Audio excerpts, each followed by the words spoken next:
For a long time, I honestly thought that I just wasn't explaining myself very well. And I often questioned, was it that I'd hired the wrong people or did I just suck at delegating? Do you know there was this constant mental tug of war? Is it my team? Is it me? And I'd say something and then I'd say it again and then I'd say it again in a different way and then I'd catch myself saying it again by Saturday and still I'd get the same behavior and be frustrated with my team because I was not getting what I expected. And what made it worse was that standards would slip the moment I walked out of the door.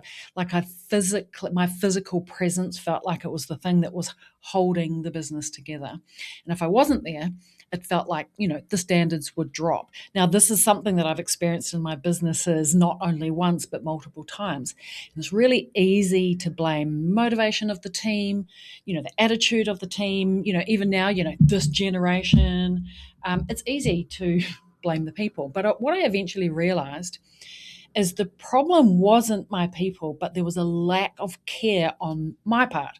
Like, I am the problem, I am the solution, and that is our role as a salon CEO, as a CEO of a company.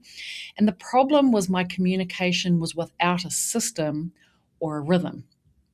And with everything said in the hallway at random times, and in our world now, we have it on Slack, or you just catch people in the moment, or what's worse is you don't catch them at all. Nothing lands properly. And it's not that they don't want to care, but they're not listening. They're halfway through a client and you're catching them in the hallway, and people get confused or distracted because they're unfinished conversations. And as a leader, I became a professional repeater. Now, let me ask you, do you feel like a professional repeater sometimes? And partly that's our job, but I wasn't really leading with a plan and my communication was a little bit random, which meant that it was a bit disjointed, and ideas and concepts and things that I needed from my team were disjointed, and I was wondering why they couldn't connect the dots and make it happen. And as a result, I'd be leading as a repeater with a huge dose of frustration. So I'm sure that you'll be nodding your head right now going, yep, I've experienced that. But once I fixed the salon communication rhythm, like, everything changed. And that's what I want to focus on today, because I learned that there are only 5 meetings, the 5 meetings that rule them all. A place for planned and structured communication, not meetings for meeting's sake, not meetings just to connect, to feel loved, or, to chew the goss and just like connect with people so they like me, because that's not the goal. That's not a leadership objective. And just the right conversations with the right people at the right place at the right time, with the right focus and some good intent behind it, because I've spent a moment think about what I'm trying to communicate and how it connects to the whole company operations. So I want to run you through like the 5 meetings that rule them all, because there's only 5. Now, there are more meetings that you could do and there are more conversations that need to be had. But if you run this cadence, flow, rhythm, if you like, of these 5 meetings, like, you're off to the races, you're off to a good start. And this is like ground zero, what you should be doing. So are you ready? I'm going to run you through the 5. Okay, so number 1 is the daily huddle. Now, I know that you've heard me talk about the huddle before. You probably see on social media, we run our own huddle and we show you the inside of our business. But running a huddle every single day, now we call it the 9-minute huddle, only needs 9 minutes. And everybody should be there, everybody that's working that day. And if Jemima doesn't start until 2 o'clock, you run it at 8:45, just like you normally would, with or without her. And at another time, we can talk about how do we bring Jemima, who starts at 2 o'clock, into the huddle, but just run the huddle. Sometimes if some of our coaches are on a coaching call or I'm talking to an owner or something and we can't make it to the huddle goes ahead, come what may, and we run it every single day. Now, the purpose of the huddle is to align the day, set clear priorities, cross-team communication, and set a focus for the day, because when people have a focus, they're more likely to achieve the outcome. What the huddle is not for: training, giving individual feedback, or bringing those emotional conversations because you're frustrated to talk to the team about. There's a different place for that when you're not emotional. This is really focus, priority setting, and aligning for the day. You will be surprised at the wonders of the 9-minute huddle. All right, number 2 is the all-team meeting. Now, that is a 60-minute meeting, and it is for the whole team. And I think the work towards is to run that weekly. Too many owners are running monthly communication or quarterly communication. It's like too much happens in a growing business. Now, if you're flatlining or even declining, there's probably not a lot to talk about, but probably there should be a lot to talk about. If you're in growth mode and you want to grow and you're $500,000 and you're trying to get to $1 million, you need to be meeting weekly. And the purpose of that goal is communicate. Tell people in advance what's happening in the business. Don't let them find out by chance. Salon updates, setting and maintaining expectations and standards. Like if you have a standard that we do it this way, the team meeting is to help people win at those systems, processes, standards, operating ways of doing things. Communication. Telling each other what's happening, when the training is, when things are outside of the norm. We've run out of 20 volt. Jemima's away right now. Just like keep communication high. We have a hashtag here at SOC is over communicate. Like you can't over communicate. More information is power. It lets people have context about their working life. Now, what it's not for is individual coaching, picking on an individual and like pulling out the things that they're doing, not doing, venting or problem solving that ends up in loops. Like problem solving has a framework that allows you to stay in forward momentum.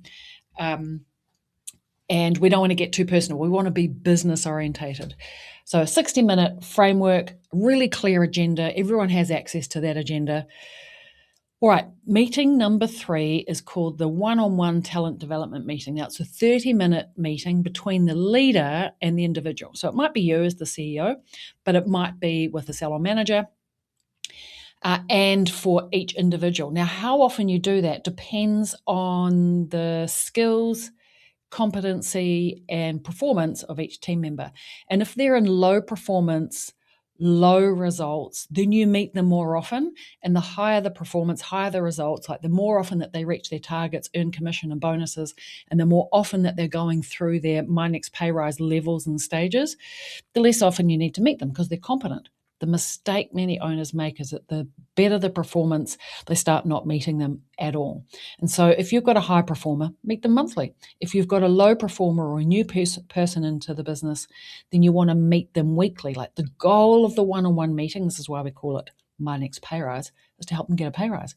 Because if you've got the system set up properly, when they get the pay rise or they get into commission, then both the business and the team member win. The business is in profit and the team member's earning more. So you want, as a leader, your team members to be earning more as long as you've got the formula correct. And so those meetings are about performance, growth, and when I say performance, like results, numbers, percentages, and their key performance indicators, their KPIs. So it's about performance, it's about growth towards their next pay rise and career progression. Like people can't reach a goal if they don't have one. And then they need the tips and tricks on how to tweak the things that they're doing so they can get a better performance, a better outcome for them. But the number one person that reaps the benefit of better performance is the client. Now, what the one-on-one talent development meeting is not for is casual chats, last-minute corrections that you haven't properly planned, and just chewing the fat and having a good goss. Like the goal here is not for them to like you and feel connected for connected's sake. You will be connected by helping them win. And when they win and you high-five a lot, you will definitely be connected. All right, meeting number 4 is the OMA. Now, this is the owner-manager alignment meeting. It's a 30-minute meeting between the owner, the salon CEO, and the salon manager. And they should be fortnightly meetings with a weekly report. So we have an OMA meeting agenda, but we also have a weekly report. So the manager sends the weekly report to the owner that has key performance indicators, updates. I have this philosophy. Information should flow up. So if the owner has to go to the manager to find out what's happening in the salon, that's information flowing down and you become the investigator. You have to go looking for the information. And we actually want to flip it and have the manager flow the information up so that the owner or the CEO is always informed and never has to go and investigate and go, how are you doing? and it's a much better relationship. So those OMA meetings are designed for, role alignment, visibility over company changes and updates, leadership flow of information, and getting ahead of roadblocks so you're not on the back foot. What those meetings are not for is staff venting, friendship chit-chats, and complaining about, I don't know, anything, the world, systems, team.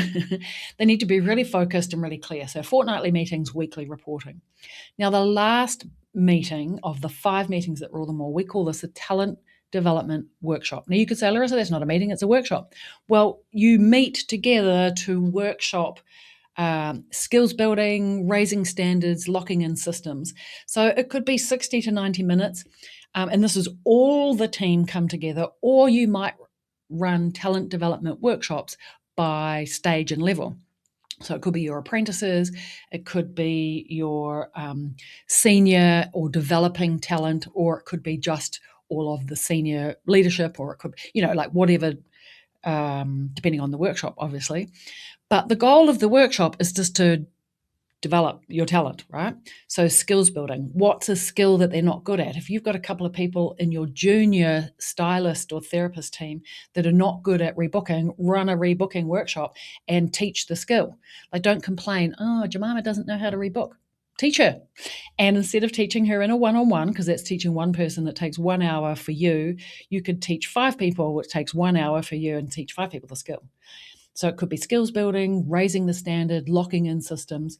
Now, what the talent development workshop is not for is rosters, complaints, admin updates. Like, that goes to the team meeting. This needs to be, keeping everybody moving forward so you feel confident that standards are where they should be. So you can confidently walk out of the door and know that the standards won't drop.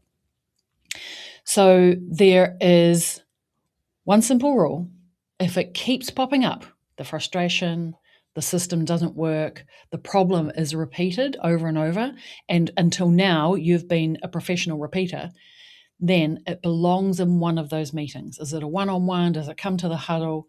Does it happen in a workshop? Like, how do you overcome the reoccurring problems that are popping up? Okay, the last thing I want to cover is don't go out now and install all 5 meetings. Depending on the stage and phase of business that you're in, by revenue, by size of team, and how long your business has been around, then you can do meetings, stage your meetings. You should grow into meetings and agendas. And we can walk you through those systems, what those are, and give you exactly the agenda and the steps and the how and the when. But if you are starting and you're not doing any meetings, or you're not doing them often enough, like, the number one meeting to start is the daily huddle. Like, it's the most powerful way to get everybody aligned and get results up. So start, if you're in the operator stage, you're new in business, or you're new to meetings, start with the daily huddle. Now, if you're in the manager stage of business, so now you are the daily operating manager, you don't have a manager yet, and the focus of the manager stage of business is really setting up systems and processes to create infrastructure for the business, then you want to install the one-on-one talent development in all team meetings. And in the leader stage, which is now you have a manager in place, then you can put in, obviously, OMA, owner-manager alignment, and start the talent development workshop. So you come out of one-on-one and into group development. And then by the time you're in the CEO stage, like, you're doing all 5 of the meetings. Like, you won't get to the $1 million without a good company communication rhythm, the 5 meetings that rule them all. And this is absolutely going to protect you from repeating yourselves 12 times a week and teaching the same thing to each individual, at different times. Because the goal here is to remove the constraint or the bottleneck off you from getting traction from your team.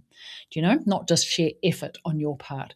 And we want to get away from emotional, in the moment corrections, or you bottling it up inside and just not dealing with it, because it makes the team defensive. So your action steps now are: choose one meeting to start and fix first. Put it in your calendar, and it doesn't matter if Jemima's on holiday or she starts at 2:00, you have the meeting anyway. And get a clear meeting agenda, pre-plan, inform your people about what to expect, because consistency builds a brand. And whether that's external marketing or internal marketing, like, this is an internal marketing task that you're doing, which is building trust as a leader and trust with your team. All right. Now you have a bit of a framework to set expectations, set it, say it once, say it clearly at the right place, so you don't have to be a professional repeater. Now, if you want some help going through a bit more of a systematic approach, then I have just created the 5 meetings that rule them all, the guide that will help you step through. All you need to do is type anywhere on my social media the word meetings. You can DM me, Instagram, on the page, in a chat, in the group, somewhere. Send the word meetings. I'll know exactly what you mean, and I will send you the guide. So I hope that's been super useful. Go ahead and put some meetings in place. That is a wrap from me today. And until next week, go well, grow well. Ciao for now.